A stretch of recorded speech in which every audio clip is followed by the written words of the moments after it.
Hello everybody, it is me, Pacific. I'm doing a different video today.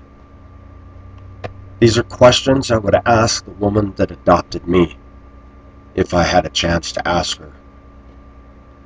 I was adopted, viewers. I was adopted at 4 months of age, and I don't know why I was adopted. The mother that had me got rid of me thinking I could have a better life. This is not a video about bitterness. These are just questions that I've had all my life. Some mysteries that I've never been able to have answers to. So this is dedicated to the woman who adopted me and my sister. Mother, how come for 10 years of my life you put a catch on my door that when I came home from school you'd lock me in my room? How come you did that? How come on several occasions you came into my room in a fit of rage and took everything off the dressers, took everything out of the drawers and everything off the shelves and threw it into the center of the floor and smashed it, stomped up and down on it and screamed and yelled and had a fit of rage and then demanded I clean up the broken mess? How come when I was growing up, when my sister was too slow or picky of an eater, you took the bowls and plates of food and slammed them on her head upside down and smeared it all on her face, while I as a little kid sat there and watched that and thought, that ain't right? How come I was forced to crouch in the bathtub as punishment, and then when the water and the suds came up the drain because the washer and dryer on the other side of the wall would backflow, you would then make me crouch uncomfortably under a piece of antique furniture? And if that was too annoying for you, you locked me in a hot linen closet on a Los Angeles day.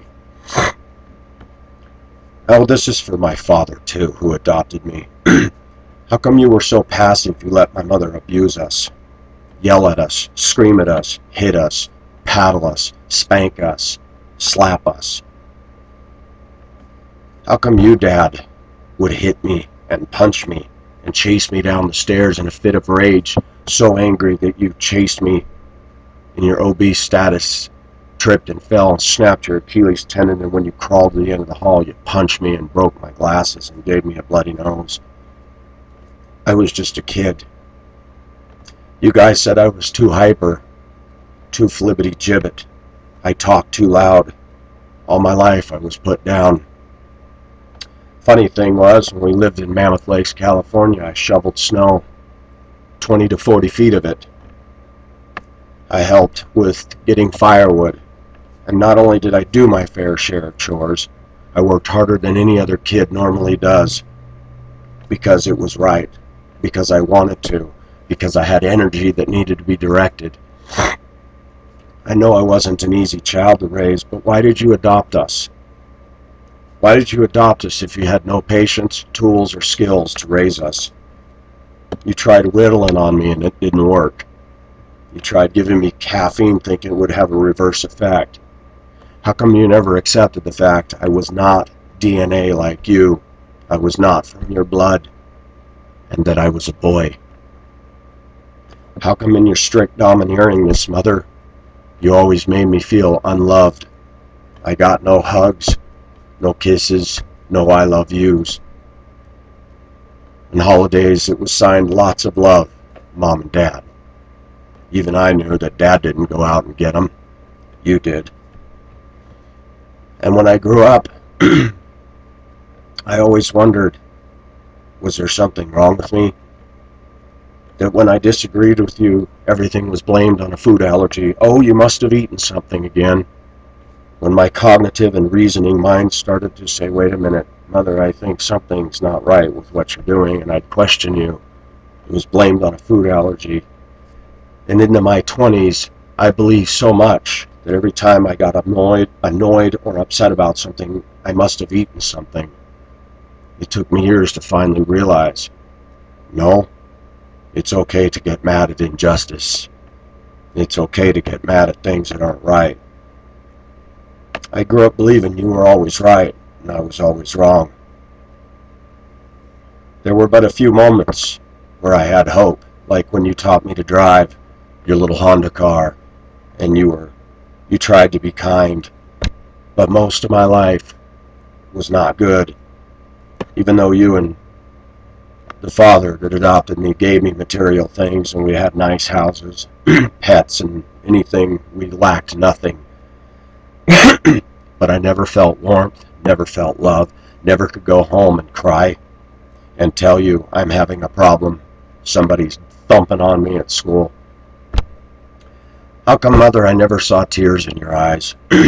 How come all my life, including now, I've never heard the words, I'm sorry, I was wrong, in blowing up and reacting in such blatant rage and anger, destroying things, putting you down? How come when we grew up, we had to hear you yelling and screaming at us, and when the phone would ring, you would answer in a very fake, happy voice and say, oh, Pacific is at it again and his sister? How come? I didn't understand. I was just a child. I didn't understand. But to grow up and see the abuse, and the catch on the door needs to be mentioned to my viewers. I didn't know about Child Protective Services back then. We didn't have 911 back then. I didn't know my rights. I just figured this is all I knew.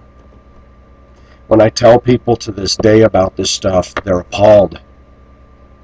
And they ask me, do you love your mother? And viewers, I'm afraid to admit, I don't love her. I tried for years. I always wanted her approval and her acceptance, and it wasn't until my late 30s that I finally woke up and said, you know what? I don't need her approval, because she's not the standard. She's not the holy one. She's not a mother, or a mom, I should say. I wonder why you adopted us kids. I remember when Dad would try to hug you and you'd push him away. And you always told me, well, I'm not real demonstrative.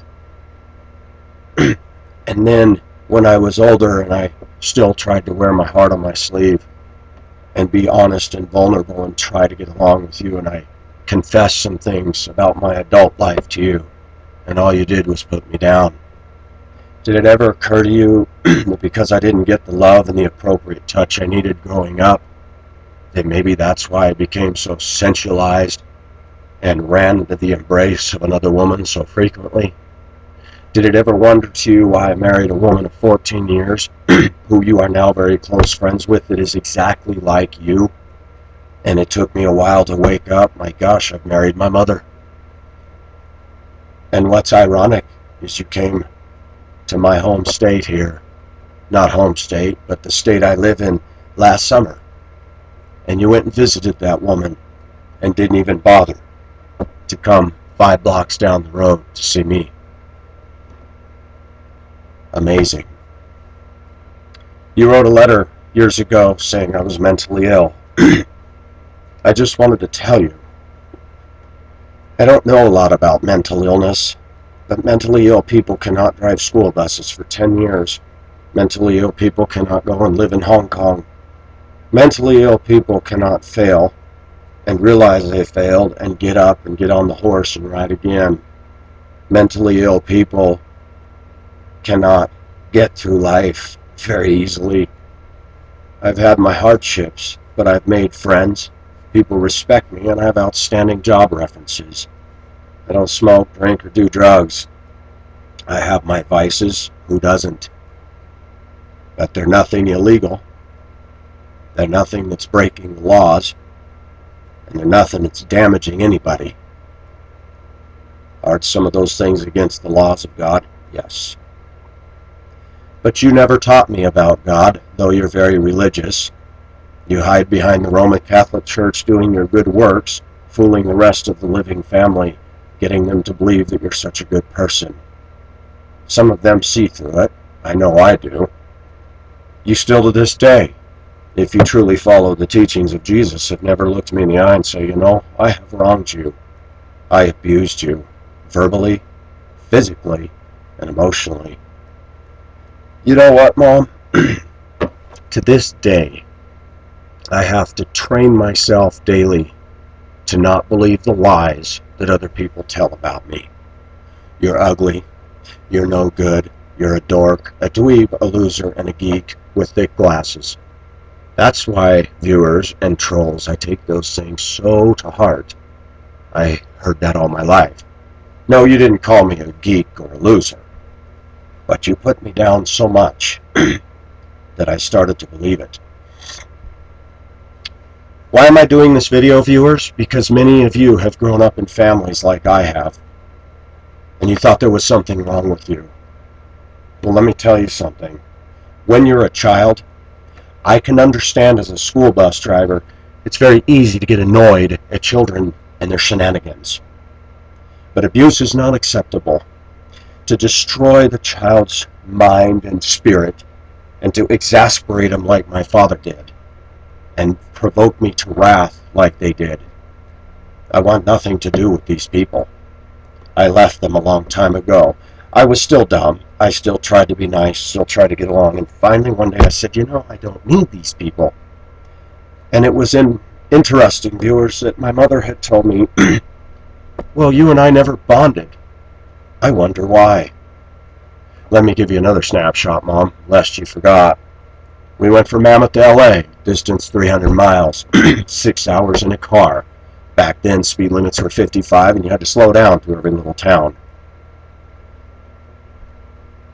You and Dad smoked, and you didn't just smoke, you chain smoked, with the windows up, and I'd be dying, and because of my fear of you, my fear of getting hit, my fear of getting yelled at, my fear caused me to walk on eggshells. I would finally, after suffering, I would say, could you please crack the window an inch? And you would yell, oh, Pacific, you're so intolerant. Mother, have you read about secondhand smoke? Have you read about what cigarettes do to people? Are you familiar with the fact you always told me I had food allergies? Did it ever dawn on you that the reason I was a colicky baby when you adopted me is because you're puffing the cigarette while you're over me? Did that ever occur to you? Cigarette smoke to this day irritates me. It puts me in a foul mood. I can't stand the smell. What kind of a parent were you? I don't believe you parented. Yes, you gave us our physical comforts. There's no doubt in my mind. We were middle-class kids, and we were spoiled that way. But where was the love? Did you mold me? Did you try to teach me where to put my energy? Did you try to tap into my mind? I even got interested in the Titanic and antiques, and you were an antique guru. That didn't faze you. I tried to bond with you. I wanted to ride in the car with you to L.A. And you and Dad had such a lovely marriage, even before my sister and I came along, because the family told me about that. And it was ironic is that you blamed the tension between you and your husband on us. And I was told by somebody in the family, no, Pacific, they had these problems before you kids came along. Your mother has always pushed your father away. In fact, you would get so mad at him, you'd shut up and clam up for a week and shut your door and keep him away and out. Viewers, I grew up in a house where my dad would move out and move back in. Move out, move back in. They'd sleep in separate bedrooms. Even my sister and I used to joke, man, did they ever make love? Well, we know they did because they had two natural born. I never saw love and affection. Never, ever, ever. Never. I saw a moody, irritable, hard-to-please woman who got her way. She wanted us all out of the house. I remember going across the entire state of Nevada throughout my childhood life because my mother wanted us out of the house. I know Nevada like the back of my hand. It's a wasteland. I was forced to listen to country music, forced to endure my dad going fishing with all my energy and my hyperness. And no wonder, I was bored to death, and I got into trouble and did things I shouldn't do. And the reason? I had no bond with my dad. My dad was the typical male. Go to the insurance company all week, come home, beer can, chips, TV set, football. My sister and I learned very early, Mom's gone, Dad's home, let's take off. We roamed the neighborhood, climbed up the mountain behind the house, and did whatever we want. Most of the time we were pretty good. Sometimes we raised some H-E-double-L-L. The fact is, I grew up in a bad home. And it's funny, I made decisions relationally based on that.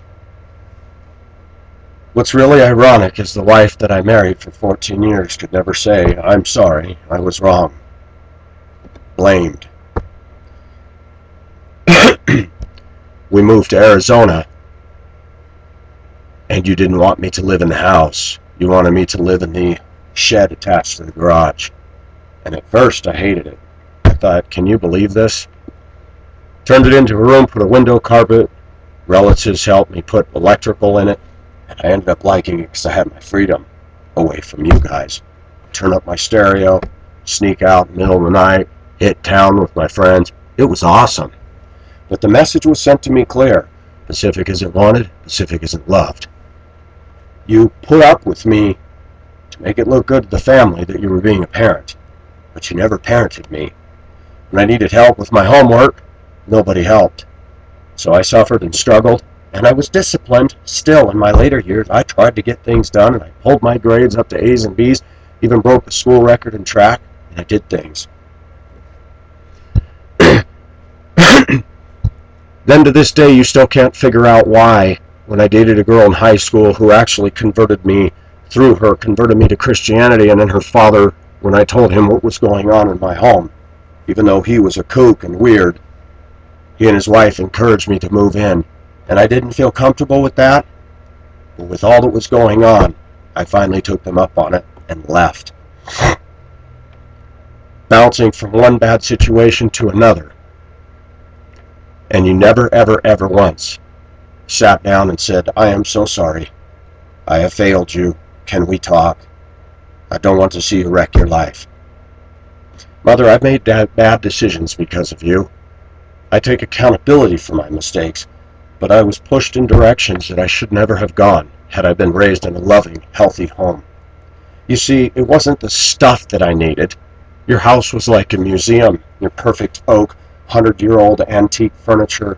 Your house was beautiful. Everybody commented on it. But it wasn't a home. It was a house. It was strict. It was austere.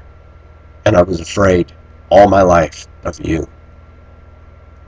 Now the tables have reversed. You will not look me in the eye, and you will not talk to me, and you will never admit. And you avoid me, and you stay away from me, and you tell everybody I'm mentally ill, emotionally unstable. It's beautiful because it absolves you of any guilt, but I'm going to tell you something. When you're done trying to please the Catholic Church and die one day, God will be the judge of everything that went on in that house. And I got news for you. The report card you've written for yourself, He's going to flick it out of the way and say, "You know what? You fail. Epic fail." This is not about bitterness, because I don't want to be bitter. All I ever wanted to hear all my life is "I love you, and I'm so sorry," and see you cry. That's it. But I finally come to the conclusion it'll never happen. You hardened, jaded soul. So for all you women out there that male bash, this is a snapshot of Pacific's life. I've been through this and more. A lot of women out there are no damn good. And a lot of women cannot admit their wrongs. And a lot of women are burping out kids in this society, especially boys, that are picking up guns and shooting people and going crazy because of mothers like what I had. Viewers, you can rest. I don't own a firearm, I don't want a firearm, and I have no desire to go postal. Life goes on. And I try to find hope in God, hope in driving, and hope in a good relationship with people. I try to enjoy the journey along the way. There's nothing I can do about the past. But what I can say, another thing I need to mention. When I came out of that lawnmower shed, which was a good-sized room, and I'd have to come into the house Monday through Friday to fix my breakfast before going to school, You would sleep on the couch in the living room right by the kitchen with the open doorway. And no matter how quiet I was, just to grab a frying pan gently and one pot would go tink. And you'd toss and turn and go, "Pacific, what are you doing?" Fixing my breakfast. And I went through this all the time. Well, hurry up. Why, as a child or as a teen, did I have to feel uncomfortable in my own home that I couldn't even cook my own food? By the way, cook my own food, not a mother who got up and did it for me. I did it myself, which was no problem. But you couldn't even allow me to quietly do what I do without walking on eggshells in total fear. It's interesting what we carry with us through our life. I am not emotionally unstable. I am emotional, and I have passion, and I have problems, but the difference between you and me, Mother, is I admit them. I did not see a father who was a man, who stood up with the authority that a man should have. I watched you push him backwards, and now today, you live in your little quaint town, and he lives in a separate apartment on the back of the house. Isn't that fun? And you hold up to the family that you both are happily married and quite religious in your Catholicity, and I'm not fooled, and God's not fooled, and others that know the truth aren't fooled. The sad thing is, I am amazed that in this society, that women have so much effect on us men. They can make us bow down, make us do anything they want. That a woman can truly believe she's a goddess, never say I'm sorry, never admit any fault, and have the audacity to actually believe that they're perfect. And no, I'm not interested, ladies. Well, I know I'm not perfect. Well, if you know you're not perfect, do you ever sincerely brokenness apologize for the garbage you've dumped on society and people and your children? No, you don't. I have met very few women in my life that have apologized. I know a couple. Ironically, they're not from America. They live in Hong Kong. And you know what? When I dated a woman over there who apologized, she got a little sideways with me one day, and I said, "Hey, come on." And I was real nice about it. And she said, I'm sorry, Pacific, I was in the wrong. I said, "Oh my gosh, can I marry you? I've never heard that in my life from a woman." Viewers, this is no joke. I am not misogynistic, but I've been abused. And I don't want to live like a victim. So many females have a bad experience, and the rest of their life is dominated by that. Excuse me. The reason I'm mentioning this is quite simple. To empathize with those that have gone through the same, men and women. To empathize with those that always wanted their parents' approval but never got it.